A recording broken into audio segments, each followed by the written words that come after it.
تو اس کے دو پہلو ہیں. ایک تو پہلو قرآن اور حدیث کا پہلو ہے کہ یہ بچے نافرمان کیوں ہوتے ہیں، ہم نے تو زندگیاں لگائیں ان کے لیے. تو سب سے پہلی بات تو یہ ہے کہ آپ نے زندگیاں لگائیں ضرور. آپ نے یہ سوچا میں بچے کو اچھی تعلیم دوں، اچھی سکول میں ڈالوں، اس کو اچھے ویکیشنز دوں، کھانے پینے کو اچھا دوں اور اچھا کپڑے دوں، تو میں نے اپنی ذمہ داری پوری کر لی. آپ نے یہ سب کچھ تو دیا مگر آپ نے اس کو وقت نہیں دیا. اور یہ جو تربیت والی چیزیں ہیں، سچ بولنا، نماز پڑھنا، خدمت کرنا، یہ ہم کئی مرتبہ سوچتے ہیں کہ ہونا چاہیے ہمارے بچوں میں. ہم کبھی کبھار اس کو ڈانٹ دیتے ہیں کہ بھئی کر لیا اگر تو یہ ہے. اور یہ صرف ایک مرتبہ ڈانٹنے سے یہ چیزیں اس کے اندر نہیں پیدا ہوں گی. کیا اسکول کے معاملے میں ہم اس سے کہتے ہیں کہ جی پڑھ لیا کر تو اسکول چلے جایا کر، باقی تیری مرضی ہے؟ نہیں، ہم کانسٹنٹ واچ پہ ہوتے ہیں، اس کے سر پہ ہوتے ہیں، ہر روز گیا نہیں گیا، کس وقت گیا، کس وقت آیا، اسکول میں کیسا پرفارم کر رہا ہے. تو یہ چیزیں بھی ایسی ہیں کہ یہ اس میں ٹائم لگے. اس کے ایک غصے والی ڈانٹ سے یہ نہیں ہوتا، بلکہ سچی بات ہے کہ یہ محبت سے ہوتا ہے. یہ ایک سالوں کا کام ہے کہ بچوں کو انسان محبت دے اور بچوں کو انسان ترغیب دے، تو پھر وہ خدمت کریں، وہ سچ بولیں، وہ نماز پڑھیں. یہ واقعتاً یہ عادتیں اس کے اندر آئیں.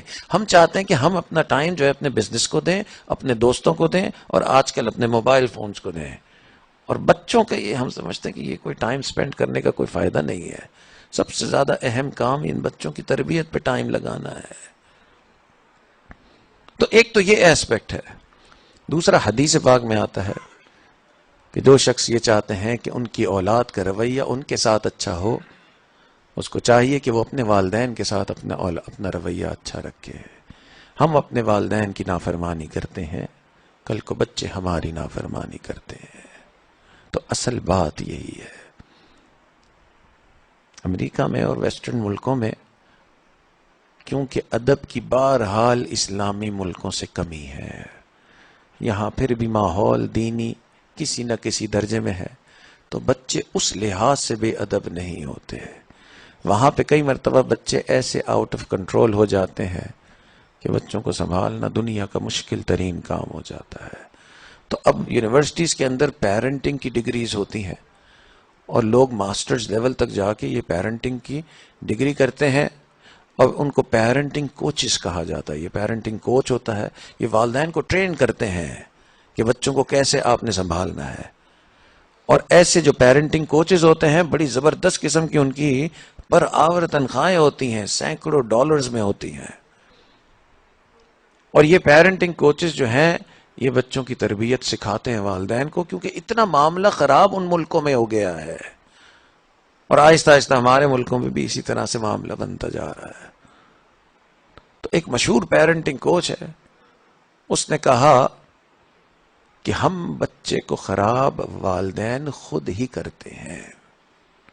اس نے کہا کہ بچہ جو ہے اس کو ہم اصل میں ریسیونگ موڈ میں لے آتے ہیں. سارا وقت ہم یہ اس کو سکھاتے ہیں کہ تم نے والدین سے لینا ہے، وہ اس لینے کو پھر ویلیو ہی نہیں دیتا. اس کی برتھ ڈے آتی ہے تب ہم اس کو جو ہے وہ گفٹ دیتے ہیں، پھر وہ ایگزام میں پاس کرتا ہے تب ہم اس کو گفٹ دیتے ہیں، عید آتی ہے ہم اس کو گفٹ دیتے ہیں. تو اس سے ہوتا یہ ہے کہ بچہ یہ سمجھتا ہے کہ یہ میرے ساتھ ہونا چاہیے، کہ سب کو مجھے دیتے رہنا چاہیے. تو وہ لینے والا بنتا ہے اور اس کو یہ لگتا ہے کہ جی یہ لینا ہی صحیح ہے بس. تو ہم اس کو لینا تو سکھا دیتے ہیں، ہم اس کو دینا نہیں سکھاتے. اور اس لینے کے معاملے میں پھر وہ کیا ہوتا ہے، اس کی ایکسپیکٹیشن بھی بڑھتی جاتی ہے. تو ایک برتھ ڈے میں آپ نے اس کو اگر اس کو آپ نے کوئی بیگ لے کے دیا ہے تو اگلی برتھ ڈے میں وہ اس سے مہنگا بیگ چاہے گا. پھر اس سے اگلی برتھ ڈے میں وہ چاہے گا کہ مجھے کوئی فون لے کے دیا جائے. پھر اس سے اگلی برتھ ڈے میں وہ چاہے گا کہ مجھے کوئی برانڈڈ بڑا فون لے کے دیا جائے. اور اس کی ایکسپیکٹیشن بڑھتی جائے گی کیونکہ وہ سمجھتا ہے کہ یہی میری زندگی کا کام ہے، مجھے لیتے رہنا ہے. اور والدین بھی بس یہ سمجھتے ہیں کہ بس ہماری زندگی کا کام ہے، اس کو دیتے رہنا ہے. اور دینا ہے مگر اس بچے کو تو دینا سکھانا ہے. تو سارا وقت ہم یہ کرتے ہیں تو بچے کی ایکسپیکٹیشن بھی بڑھ جاتی ہے.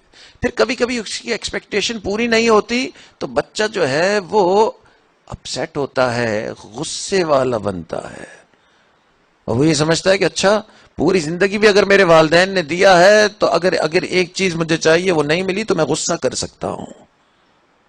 اور پھر کیونکہ گھر میں 3-4 بچے ہوتے ہیں تو کیونکہ وہ اس ریسیونگ موڈ میں ہوتا ہے تو وہ کئی مرتبہ خود غرض بن جاتا ہے.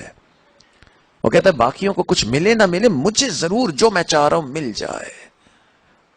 تو اس لیے بچہ جو ہے وہ سیلفش بھی ہوتا ہے، بچہ جو ہے وہ غصے والا بھی ہوتا ہے، بچے کی ایکسپیکٹیشن بھی بس یہ ہوتی زیادہ ہوتی ہے. وہ ہر وقت یہ سمجھتا ہے میں لینے والا بنوں، اور اس کے لینے کے بعد اس کے اندر ذرا بھر بھی شکر نہیں ہوتا.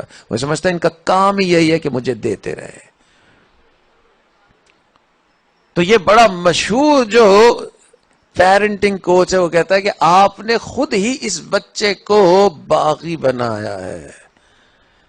اس لیے جب اس کی برتھ ڈے ہو یا جب اس کے اچھے گریڈز آئیں یا جب آپ نے اس کو گفٹ دینے کا وقت ہے تو اس کو ہمیشہ ایسے دیتے نہ رہا کریں.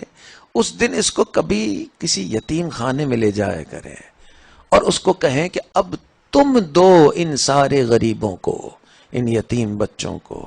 تو جب وہ ان بچوں کو دیکھے گا تو کہے گا اچھا ایک ایک پیالہ جو ہے وہ کھانے کی چیز پہ یہ ایسے لائن بنا کے کھڑے ہیں اور میں ہر روز اپنی مرضی کی چیزیں کھاتا ہوں. تو وہ اللہ کا بھی شکر ادا کرے گا، اپنے والدین کا بھی شکر ادا کرے گا. اس کو غریبوں کے ساتھ جو ہے وہ جوڑیں، اس کو دینے والا بنائیں. ہمارے بزرگوں کی عادت تھی کہ بچوں کو مسجد لے جاتے اور آگے صدقہ بچوں سے کرواتے کہ تم دو، تو ذرا اس کو پتہ تو چلتا کہ میرے پاس اللہ کا دیا ہوا کتنا ہے. ہم یہی سمجھتے ہیں کہ بس بچوں کو ہم نے دیتے رہنا ہے، بچے بھی یہ سمجھتے ہیں کہ بس میں نے لیتے رہنا ہے. تو اس کے اندر یہ ہمدردی اور یہ دینے کا جذبہ ہم خود ہی پیدا نہیں کرتے. تو کئی مرتبہ بچے جو ہیں وہ ہمارے ہاتھ سے نکل جاتے ہیں اور والدین کتنا بھی کر لیں وہ کبھی شکر نہیں ادا کرتے. بچے جب آؤٹ آف کنٹرول ہو جائیں اور انسان اس پوزیشن میں آ جائے کہ جی اب کچھ نہیں ہو سکتا، تو بھی اللہ تعالیٰ نے ایک راستہ رکھا ہے اور وہ یہ ہے کہ اس کو نصیحت سنائی جائے. نصیحت کے مجلس میں آنے جانے سے یہ قرآنی فیصلہ ہے کہ دل بدلتے ہیں. اللہ تعالیٰ فرماتے ہیں فذکر، تم نصیحت کرو، فإن الذکریٰ تنفع المؤمنین، یہ نصیحت مومن کو فائدہ دیتی ہے.